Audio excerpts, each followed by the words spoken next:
Bagaimana kita bisa berharap perilaku koruptif di Republik ini akan bisa terkikis habis begitu ya, jika kemudian lembaga yang ditunjuk sebagai pemberantas korupsi terdepan, KPK tentu saja, kita melihat para komisionernya ternyata banyak terlibat persoalan-persoalan etik ya. Kalau kita lihat paling tidak di beberapa periode terakhir inilah, itu ada beberapa nama ada di bawah ke Dewas, ya, itu kan sudah jelas ada persoalan etik di sana. Kalau Pak Sudirman melihat bagaimana Pak Sudirman sebelum kita bicara di DPR-nya sendiri ya, di lembaga yang harusnya membersihkannya kan, kalau ada apa terminologi bagaimana mau membersihkan lantai yang kotor kalau sapunya juga kotor. Gitu.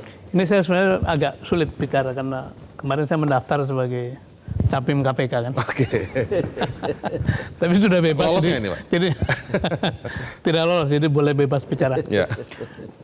Saya kira itu problem yang saya ingin mengaitkan statement Prof. Sukidi tadi dengan kata-kata Bang Surya dan juga aspek legalistik. Ya. Ada beberapa cara pandang dalam mengelola negara. Yang pertama pandangan yang primitif. Semuanya boleh gitu ya. Keserakahan yang berlaku gitu. Yang di tengah barangkali legalistik. Okay. Nah yang ke atas tuh, yang paling atas, paling luhur itu pandangan etik. Nah, selama pimpinan tertinggi negara atau para pengelola negara itu berpikir legalistik, hukum itu bukan dipakai untuk menjadi guide dalam mengelola kebijakan, tapi hukum dipakai melegitimasi maksud kepentingannya gitu, termasuk undang-undang dirubah, ya. Bagaimana mengusahakan supaya kepentingan diri dan keluarganya itu tercapai. Jadi cara pandang legalistik itu malah berbahaya karena begitu Anda posisi paling tinggi, mau jadi dirut, mau jadi bupati, mau jadi gubernur, apalagi presiden, bisa merubah hukum gitu. Jadi persoalan kita emang sepakat sekali dengan Bang Surya tadi dan juga dengan para profesor ini. Ini persoalan keteladanan. Kita kehilangan fungsi utama dari pemimpin, yaitu memberikan teladan terhadap nilai luhur. Sekarang ini kekuasaan diterjemahkan dengan sederhana. Sederhananya adalah seolah-olah kekuasaan hanya privilege, hanya keutamaan, hanya fasilitas, akses kepada sumber daya gitu. Tapi sisi lainnya tidak diperhatikan. Sisi lain dari kekuasaan itu kan pengorbanan, tanggung jawab, keteladanan, sampai pada urusan-urusan sifatnya adalah memang serve the people gitu. Oke, iya. Nah, sekarang kembali pada urusan KPK tadi. Sebetulnya di mana-mana di seluruh dunia, tanpa komitmen pimpinan tertinggi negara, sulit rasanya, bukan sulit rasanya, sulit terbukti untuk mengatasi korupsi. Jadi perilaku teman-teman di KPK, para pimpinan yang seperti sekarang itu adalah buah dari yang memilih kan.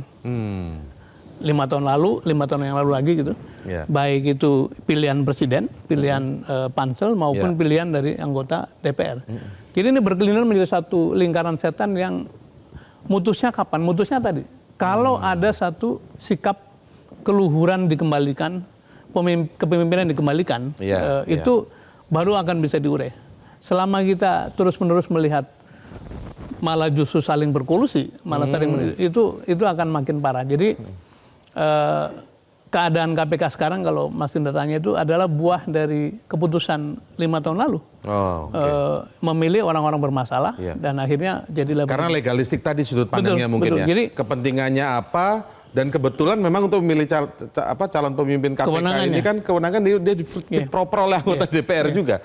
Sementara kalau DPR-nya berkolusi kepentingannya supaya aman, maka dipilih orang-orang yang memang akhirnya kita bicarakan sekarang ini tidak etiknya bermasalah dan lain sebagainya. Dan gitu lebih jauh dari itu kan undang-undang KPK-nya direvisi supaya bisa diatur kan.